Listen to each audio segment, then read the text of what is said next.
Government of Tamil Nadu, Department of Archaeology presents Tharangampadi, Tranquebar Fort, Dansborg Museum, Tranquebar. Tharangampadi, the historic port, lies on the east coast in Poraiyar taluk of Nagapattinam district. It is situated on the Nagapattinam-Chidambaram road, 15 kilometers south of Kavaripumpatnam, the celebrated Chola port of the Sangam age, and 7 kilometers north of Karaikal. The river Poraiyar, locally referred to as Uppanaaru, has a confluence with the Bay of Bengal on the southern side of the fort. The history of Tranquebar, Tharangampadi, can be traced back to the beginning of the Christian era. Ancient Sangam classics like the Purananooru, Natrinai and Agananooru refer to Poraiyar. The famous poet Kalladanar praised the chieftain of Poraiyar in Puram 391. Poraiyar is referred to as a port town or Mantriyar.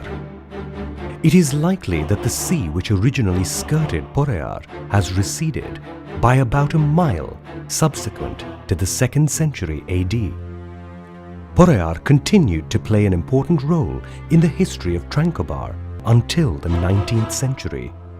The earliest reference to Tharangampadi is in a 14th century inscription referring to the place as Sadanganpadi.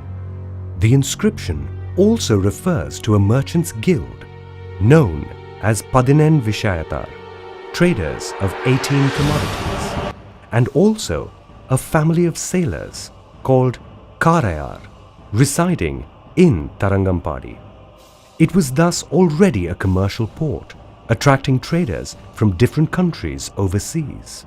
Situated at the mouth of river Uppanaaru, the port has provided access to inland trade from early times. The most ancient monument to survive in Tharangampadi is the Shiva Temple, situated on the seashore. It is called the Marsilamaninath Temple. Provisions were made for a special offering in this Shiva Temple, then called Manivaniswaram, in the reign of the Pandya ruler Maravarman Kulashekaran in the year 1305 AD. The main temple and its enclosure, as well as the front entrance, had come into existence before that period. A part of the entrance has now been engulfed by the sea. The temple of Lord Vishnu, now called Varadaraja, is also a pre-Danish edifice. An inscription found on the walls assignable to 1606 AD, that is, about 15 years prior to the arrival of the Danes, refers to the reconservation of the temple by one merchant, Vikramavitha Chettiar. This gentleman instituted worship, repairs and festivals. In lieu of his contribution to the temple, he was given the privilege of trade in Chinese vessels called Samban Swadandiram. It also refers to the levy of tax upon the members of the Arya Natar community, who were the fishermen of the area. The fishermen of the port town of Tharangampadi probably celebrated an annual festival in the temple of Vardaraja Perumal in his fish incarnation. This is most likely what Olafsson alluded to in his account. The Danish East India Company. At the beginning of the 17th century, many European countries like the British, the French, the Dutch and the Danes vied with each other to establish maritime trade with India and formed the East India Companies for this purpose. It was in 1620 when he sent 5 ships to India. These 5 ships should find some place on the coast here. But it was planned to do it in Ceylon. But Ceylon was full of Portuguese. When these countries came to India, the Portuguese had already been here for nearly 100 years. He had planned to be together with Dutch and Portuguese to take spices from India. The Danish East India Company was established in Denmark in 1616. A Danish admiral, Ove Gede, was sent by the King of Denmark as his ambassador to India with 2 ships.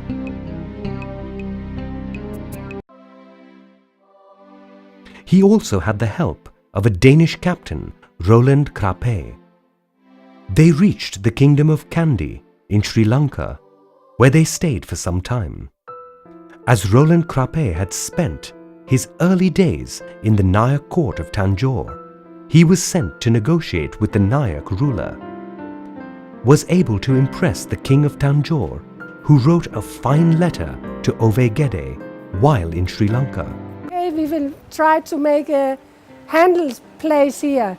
So we go to the king in the Naik in Tanjore and knock on the door and ask for permission to stay here. We should pay every year some rental for staying here. And after 2 years, we have get this agreement. And then we start to build the fort 1621. Raghunatha Nayak, in this letter, informed Ove Gede that he was extending his friendship to the King of Denmark. The letter was written on a gold leaf resembling a palm leaf and was in the Tamil language. Raghunathan's signature is, however, in Telugu. This golden letter of friendship is also preserved in the Royal Archives, Copenhagen, and reads, "We, the Royal Highness Srimad Raghunatha Nayak, send this message to the ambassador of the King of Denmark on the 22nd day of Chitrai in the year Raudri." People from Denmark came to here. They have some 2 points. You can have the choice. You can also go to India. And on the way from Denmark, it's very long distance. There they have, many of them were passed away because it was no good drinking water on the ships. We are prospering here. Kindly dispatch the news about your Highness's prosperity. We are pleased to learn the news of that place brought to us by Captain Roland Krapé and the Holland General. Since we have agreed that we should not draw distinction between your Highness and ours, and have agreed to live as one, we have honored the Holland General and Captain Roland Krapé with palanquins and permit the subjects of that country to come and settle here. We order the creation of a port named Tarangampadi here and allow the export of pepper to that country as it is not available there. We have given appropriate warning to the Portuguese against the trouble they caused to Roland Krapé, fined them 12,000 pon, and have issued orders to them to not interfere with your ships. And when they came here, they start to make a measurement of the fort. How big, how far away it should be from the seashore. And this time in 1820, it was a long distance outside to the water. It was not like it now where you can see the water. We have sent back the general, since we have ordered that this place should be made suitable for the residence of Captain Roland Krapé. He is now residing there. As it has been resolved that we should not entertain distinction between our country and yours, we order that the people from your country could come and settle in this place. So the Admiral Ove Gede is his name. He built the fort. He had learned this in the Dutch to build fort. And the seashore was far away and he could not, there is no harbor here. So they must stay outside in the water with the ships and take small boats to come in. And Ove Gede was never on the land here because he had the place on the boat. Please arrange frequently to send us rare objects from your country. We are sending with this the following: 2 big pitambarams, silk garments, a male garment, 2 upper garments, 4 painted carpets, 2 jamutad swords, a dagger with lion handle, another dagger, and 4 singarams, bows. This letter was read by Dr. R. Nagaswamy at the Royal Archives, Copenhagen in 1978. Later, Ove Gedde himself went to Tanjore and negotiated the treaty. The Portuguese language was used then by South Indian rulers in their transactions with foreign powers. But it was a lot of people that passed away here because they forgot to drink. Inside in the fort, you have make a picture from inside. A treaty was drawn up thus in Portuguese and signed by Ove Gedde and the King of Tanjore. And then we tried to find out to get pepper and cotton and silk. This was most of, but pepper was the spices what we need in Denmark. And for this we get a lot of money when we came back again. This treaty, with the Tanjore King's signature, signed in 1620, is preserved in the Royal Archives, Copenhagen. Danish Fort. The fort was built in 1620 AD. Though most parts of the fort have been reconstructed several times, Tarangampadi Fort itself consists of two large structures. One was the rampart wall, which was a fairly large four-sided structure with bastions at each cardinal point. Along the three inner sides of the fort wall, a single-storied building was constructed. These rooms were used as barracks, warehouse, kitchen and jail. On the wall it was the houses for the soldiers. And every time in the morning the soldiers should go out and then they closed the gate to the fort. Middle of the day they again go in, take breakfast and again they close the door. And the same in the evening. And when some soldiers was not coming inside in the fort in the afternoon, then he must stay outside, he could not come in. And there is so many funny stories about when the soldiers tried to climb up off the wall to come in and was falling down and had laid down to next morning because the gate will not open before next morning. On the eastern side of the fort, there was a two-storied building facing the sea. It was the main building of the fort. The vaulted lower story served as a magazine and a warehouse, while the vaulted upper story housed the church and the lodgings of the governor, the senior merchants and the chaplain. The fort was surrounded by a moat, with the sea on the eastern side and the river on the southern side protecting it. Access to the fort was over a drawbridge. This moat, however, has completely disappeared. Because of the political situation, the British East India Company bought the Danish settlement in India in 1845. In 1845, we have no more money to be in Tranquebar more. Because our king was, we have many kings, but the last one have spent so much money in the war from Sweden, from the Dutch, from the British. So the Danish king sold the town and territory to the British East India Company. So therefore the spices was not more necessary. So therefore we stopped to go to Tranquebar. We sell this to the British 1845.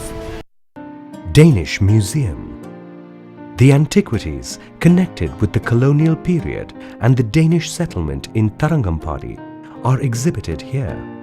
The museum contains porcelain ware, Danish manuscripts, glass objects, Chinese tea jars, statued lamps, decorated terracotta objects, figurines, lamps, stones, sculptures, swords, daggers, spears, sudha or stucco figurines, and wooden objects. There is also part of a whale skeleton and some small cannonballs. So the British take over Tranquebar, and the collector, the English collector, was staying in this hotel. The Danish East India Company, established in 1616, arrived in India just like other European powers, the British, French, Portuguese, Dutch and others. At Tranquebar, they made themselves a base in 1620, after having obtained permission from the Nayak king of Tanjore.